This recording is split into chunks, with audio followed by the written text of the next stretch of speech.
வணக்கம். வணக்கம் அண்ணா. இப்போ பாடசாலை மாணவிகள்ல மத்தியில ஒரு பிரச்சனை உருவாயிட்டு வருது.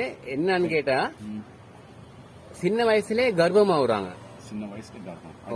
ஆண்டு 6 வகுப்பு படிக்கிற மாணவி கர்ப்பமாயிட்டாங்க. அப்ப இதுக்கு நீங்க உங்களோட பதில் என்ன சொல்லுவீங்க?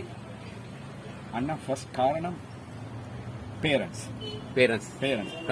சரியா அந்த பிள்ளைகளுக்கு ப்ரொடெக்ஷன் கொடுக்கறாங்க. கண்டிப்பா பிள்ளைகள் ஒரு வயசு வரக்கொள்ள ஒரு அதாவது ஏஜ் அட்டெண்ட் ஆகிற வயசுன்னு வரும். அந்த டைமுக்கு பேரண்ட்ஸ் என்ன செய்யணும், அந்த பிள்ளைக்கு ஒரு ப்ரொடெக்ஷன் கொடுக்கணும், தனியாக அனுப்பக்கூடாது. மற்றது இப்ப பொடிய மாதிரி இடத்துல அவனுக்கு சரியான இந்த ட்ரக்ஸுக்கு அடிக்ட் ஆகும். இவங்களுக்கு ட்ரக்ஸ் அடிச்ச உடனே இவங்களுக்கு என்ன செய்வது என்று புரியுறது இல்லை. கண்டிப்பா சில ட்ரக்ஸ் இருக்குது. இப்போ எங்கள்ட அந்த காலத்துல நாங்கள் ட்ரக்ஸ்னா சிகரெட்டும் பீடியும் தான் நினைச்சோம். கண்டிப்பா அதுக்கப்புறம் கஞ்சா வந்துச்சு, அதுக்கப்புறம் மாவா வந்துச்சு, அதுக்கப்புறம் பாக்கு போட்டாங்க. பாருங்க பொடி மாதிரி எல்லாம் பாக்கு போட்டு போறாங்க. என்னன்னு கேட்டா பாக்கு தான் நீண்டுவாங்க. அது நாங்க நினைக்காத நத்திங்.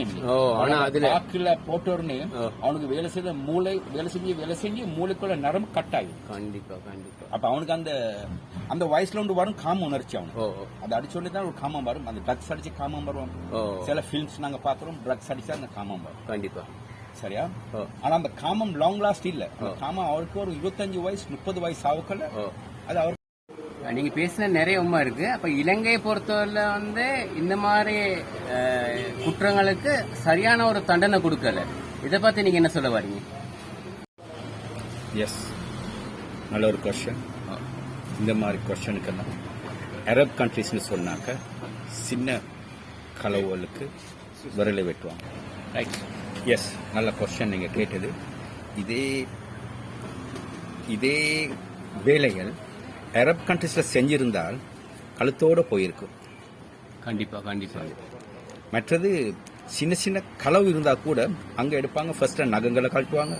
அதுக்கு விட கொஞ்சம் பெருசு போச்சுன்னு சொன்னா விரலை வெட்டுவாங்க. அதை விட கொஞ்சம் பெருசு போச்சுன்னா கையே வெட்டுவாங்க. அதுக்கப்புறம் ஜெயில் பண்ணுவாங்க. அதுக்கு போறோம் இந்த கற்பழிப்பு, இந்த தூஷணன்வாங்க. இதுவரை இப்ப நீங்க சொன்ன மாதிரி நடந்திருக்குது. 7-9 வயசு பிள்ளைக்கு நீங்க சொன்ன மாதிரி அந்த 9 வயசு பிள்ளைக்கு நடந்துச்சு இல்லையா? அது எத்தனை வயது? அது 11 வயது. இந்த மாதிரி ஒரு பிள்ளைக்கு நடந்திருந்தால் அங்க என்ன தெரியுமா செய்வாங்க? மண்ணில் கழுத்து மட்டும் புதைப்பாங்க. புதைச்சிட்டு எல்லாம் சேர்ந்து கல் அடிப்பாங்க. அப்படி ஒரு தண்டனை கொடுத்தா பெரிய தண்டனை. கழுத்தை வெட்டினா ஒரே டைம் உயிர் போயிடும். மற்றது கரண்ட் வச்சா ஒரேடியா போயிடும். கண்டிப்பா அப்படி ஒரு தண்டனையில ஒரு இலங்கையில இருந்தா கண்டிப்பா இதெல்லாம் இல்லாம. ஓகே, மிக்க நன்றி உங்களோட கருத்துக்கு. ஓகே, நன்றி.